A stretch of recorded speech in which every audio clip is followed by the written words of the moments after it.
हर इंसान बहुत सी कमियों के साथ जी रहा है और हम सब में बहुत सारी कमियां होती है और हम सभी की बहुत सारी इच्छाएं भी होती है। और जिस किसी ने भी इस इच्छाएं और इन कमियों पर काबू किया उसी ने पूरी दुनिया का इतिहास रचा है। तो ऐसी कौन सी चीज़ें हैं जिस पर आपको काबू करना चाहिए? तो इसमें सबसे पहले है बेसब्री। हम लोग कोई भी काम को बिना सोचे समझे ही अंजाम देना चाहते हैं।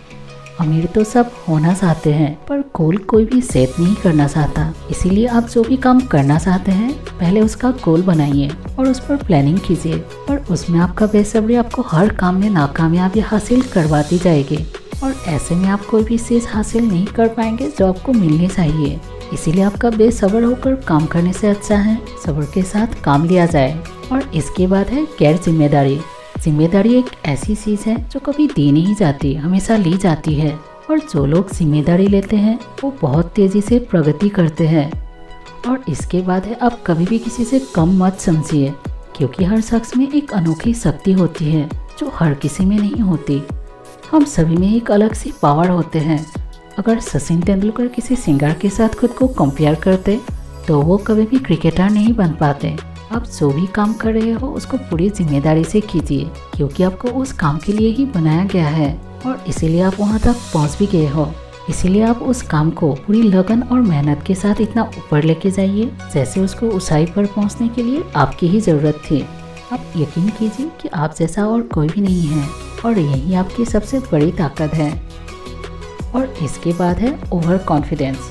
आप अपने आप पर विश्वास रखिए और भरोसा रखिए, पर ओवर नहीं, क्योंकि इससे आपकी घमंड पैदा होती है और इससे विनाश होती है।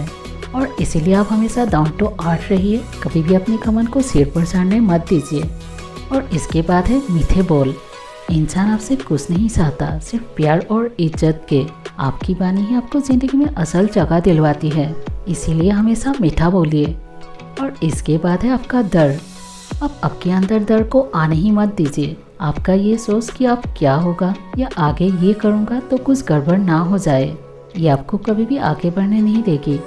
और इसके बाद है आलस। लोग बड़े बड़े सपने तो देखते हैं लेकिन वो लक्ष्य कामयाबी में तब्दील नहीं हो पाते, क्योंकि उसे पाने के लिए जो आपको करना चाहिए वो करते ही नहीं। आलस एक ऐसी बीमारी है जिसका इलाज आपको खुद बनना होता है और इसका इलाज अगर आप जल्दी नहीं किया तो ये ज़िंदगी भर के लिए आपको अपाहिज कर सकते हैं। इसीलिए आप आलस को आज ही दूर कर दीजिए। आशा करती हूँ कि इन कमियों को दूर करके आपको आगे बढ़ने में मदद करेगी। Thank you. See you in the next video. Till then stay happy.